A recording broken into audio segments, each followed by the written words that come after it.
Radhikapur Siliguri demo intercity express ট্রেনের ধাক্কায় ব্যক্তির মৃত্যুতে চাঞ্চল্য। মৃত ব্যক্তির নাম রাজেশ দাস, বয়স ছিল 35।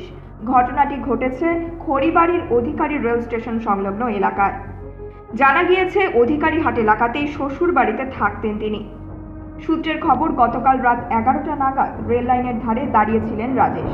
ট্রেন আসছে বুঝতে না পারায় ঠাকুরগঞ্জ শিলিগুড়িগামী রাধিকাপুর থেকে শিলিগুড়ি ডেমো ইন্টারসিটি এক্সপ্রেস ট্রেনের ধাক্কায় মৃত্যু হয় তার।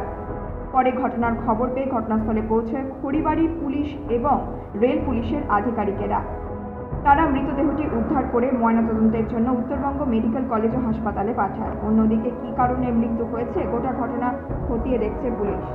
খড়িবাড়ি থেকে প্রশান্ত বর্মনের রিপোর্ট, নিউজ মেট্রো।